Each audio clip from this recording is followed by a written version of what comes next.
Y bueno amigos, estamos aquí listos para el tercer video del día. Efectivamente, 3 videos en el día de hoy. Creo que los 3 bastante cargaditos, los 3 con bastante contenido interesante para analizar. Este último lo he querido dejar específicamente o especialmente para cosas que me he encontrado en ESPN en los últimos días que yo quería analizar. Una de ellas es básicamente cómo se debate cuando el Real Madrid es el que está en la final o que termina ganando una Champions League. Ustedes no ven en ningún otro caso de ningún equipo del mundo, un equipo que está en la final o que gana una Champions League y que haya un debate de si realmente lo merece, de si realmente juega bien, en ningún otro caso. Es que es absolutamente increíble, pero bueno, lo que siempre decimos, cracks, es el precio que hay que pagar por ser el mejor equipo del mundo. También vamos a escuchar algo de Jorge Ramos, que bueno, yo creo que mientras más se acerca su jubilación, más desquiciado parece que está.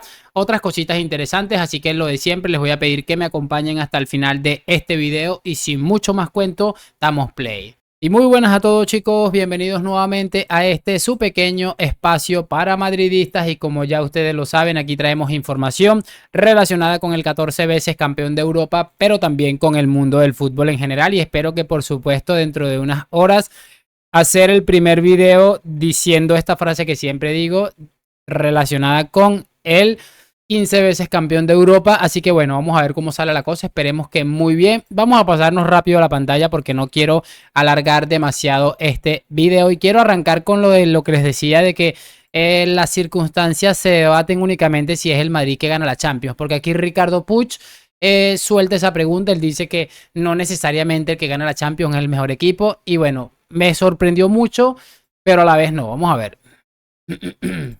Sin ser el mejor equipo de Europa o ganar la Champions te convierte en el mejor equipo de Europa. A ver, ganando la Champions te convierte en el mejor equipo. Para mí, ganar es lo más importante, más para los grandes equipos. En este caso es una opinión de un jugador que está siendo sincero y nada más, que todo se saca, ya se infla y se multiplica por millones cuando es alguien del Real Madrid o algún equipo grande. Pero el mejor equipo es el que gana, punto. Eso es una pregunta que ni la tendría que hacer, Ricardo. Eso no se discute, no. No, el campeón de la Champions es el mejor equipo de Europa, punto. No, no hay marcha atrás, no hay vuelta. Dame todo el tiki-taka que quiera, el juego bonito que quiera hacer. Digan lo que digan. Ganar es todo. Y ahí está el mejor, siempre es el que gana.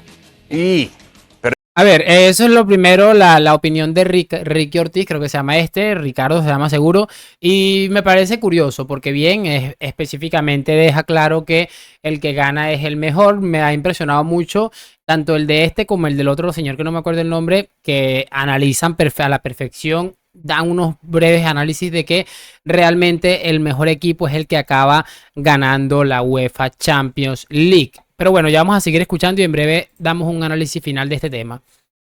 Pero es que depende cómo lo quieras medir, ¿o no, Mau? No. ¿No? Tú también te vas a quedar con... O sea, Es que Mauricio creo que se llama el Chelsea de Di Matteo fue el mejor equipo de Europa. el que gana es el mejor. O el mismo Chelsea de Tuchel. No, Pues, es muy que bien. el que gana es el Muy mejor. bien. Ojo porque este Chelsea de Tuchel fue un Chelsea durísimo de batir, incluso eliminó al Real Madrid y terminó ganándole la final aquí al Manchester City, o sea, es que me parece increíble.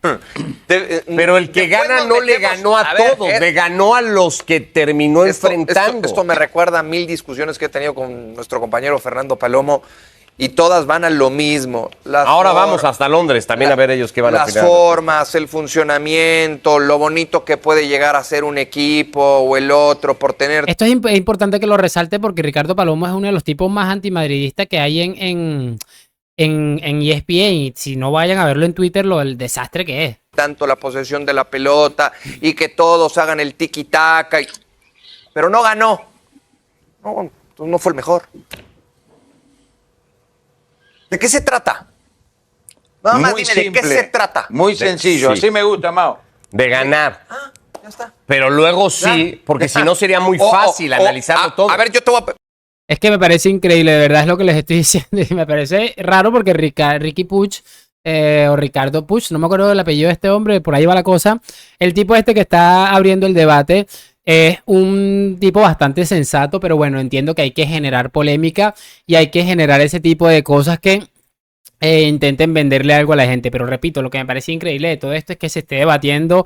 Justamente, llámenme conspiranoico, llamen lo que quieran, pero me parece increíble que siempre el debate nace cuando el Madrid está ahí de alguna manera cerca de la Champions o en la final o aquello o lo otro. Me parece increíblemente absurdo. Lo siguiente que quiero escuchar es precisamente a Fernando Palomo, que les dije hace un momento que es uno de los tipos más antimadridistas de todos los tiempos. Está aquí, reconocido por él mismo. Y bueno, en este caso hablando un poquito de Bellingham, me parece curioso lo que va a decir. Muy jovencito, pero nunca ha dicho una declaración incorrecta en este tiempo, en esta temporada. También donde... como que si fuese la Madre Teresa, ¿no? En la cancha lo he visto como pega. El único momento en extraño, la cancha lo he visto como se tira también para tratar de hacerle comer a los árbitros que falta. El último momento extraño fue cuando lo expulsaron, ¿te acuerdas? También, que le dijo algo que en España estaban diciéndolo como que si no significaba nada y era un insulto, ¿no? Sí, ahí bueno.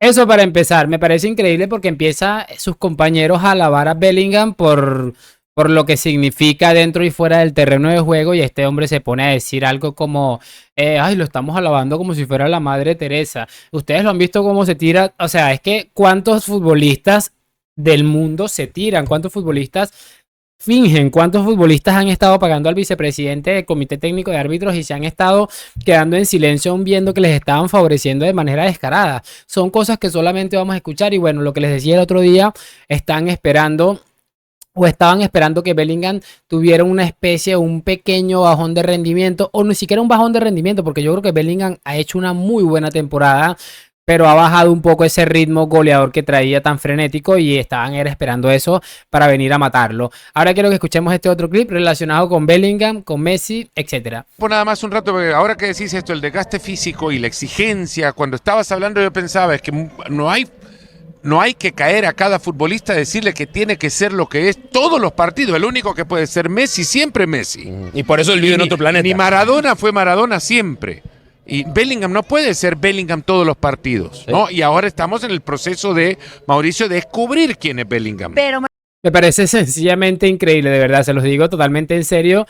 Porque bueno, dice que el único que tiene la capacidad de ser Messi en todos los partidos es Messi. Bueno, afortunadamente, y lo digo con la mano en el corazón, yo solo espero que Bellingham no se parezca en nada a Messi. Y si Messi tenía todo este tema que él dice que tenía la virtud de ser Messi en todos los partidos, entonces, porque este hombre que tuvo esta virtud duró no sé cuántos años y no sé cuántos partidos sin poder anotar un gol el día que eliminaron a su equipo de la UEFA Champions League, porque eso es un dato que estos mesicópatas vendehumos no te van a dar nunca. Messi, no recuerdo el dato, pero cuando lo tenga se los voy a colocar en la pestaña de comunidad. Duró no sé cuántos años, muchísimos partidos, sin marcar ni dar una asistencia el día en que su equipo fue eliminado de la Champions League, para que vean el ridículo histórico que hace esta gente. Es que me parece absurdo, y repito, todo esto va relacionado con que Bellingham los llevó a un punto en el que los hizo sufrir tanto que estaban esperando cualquier cosita para tirar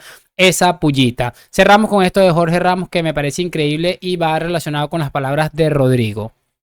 Por eso ESPN es tan grande, a mí nunca me dicen lo que tengo que decir, pero el Real Madrid a sus jugadores les dice lo que tienen que decir, y si no, hay tirones de oreja y no me consta, pero a lo mejor algo más. O sea, que... Es que es increíble, de verdad. Mira lo que acabamos de escuchar, que el Real Madrid le dice a sus futbolistas qué es lo que tienen que decir, y si no lo hacen hay tirón de orejas, y no me consta, pero hay algo más. Entonces, si no te consta, ¿por qué estás hablando de algo que efectivamente no te consta? Me parece increíble, ¿verdad? Que, bueno, lo que pasa es que este señor está tan mayor ya que me imagino que al Madrid le daría lástima meterlo en un proceso judicial, pero este hombre tiene varias cosas por las que se puede perfectamente hacer un proceso, porque ¿cómo es posible que le diga esto? Que el Madrid tiene obviamente un departamento de comunicación donde hace sugerencias a sus futbolistas, evidentemente, pero prácticamente está diciendo que lo del Madrid es una dictadura. Me parece gravísimo, pero bueno, sigamos. O sea, el jugador no es libre de nada. Te pagan y ellos son dueños tuyos, ¿eh? Qué mal, qué mal, qué mal, qué mal.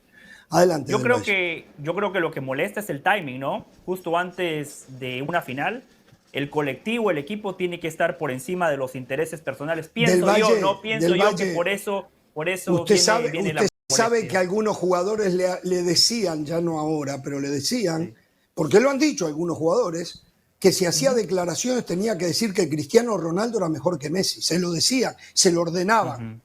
Y lo han dicho jugadores. Esto lo han dicho jugadores. O sea, hoy es el y está muy mal. Y otras veces... A ver, y me parece increíble ahí que lo que decía José del Valle, que está muy mal. No voy a hablar desde la ignorancia aquí. Si alguno de ustedes tiene información al respecto sobre esto, de si alguna vez han visto una declaración de algún futbolista del Real Madrid o exfutbolista del Real Madrid que haya dicho que en el Madrid lo obligaron a decir que Cristiano era mejor que Messi, por favor me lo hace saber en los comentarios y me deja un link, yo voy y lo miro, porque me parece increíble de verdad. Y bueno, yo de verdad no voy a entrar en este debate de Messi y Cristiano porque no vale la pena a día de hoy en muchos sentidos, pero sí me gustaría que analizáramos esta situación. ¿Cuántas veces hemos hablado que dentro de Barcelona se le ha impuesto una serie de normativas a algunos futbolistas y que realmente sí lo han dicho? Y ahora este hombre sale con este cuento, que en Madrid primero tienen una dictadura porque los futbolistas no pueden decir lo que quieren, cuando Gareth Bale siempre ha tenido serie de problemas para decir básicamente cosas que no gustaron al madridismo.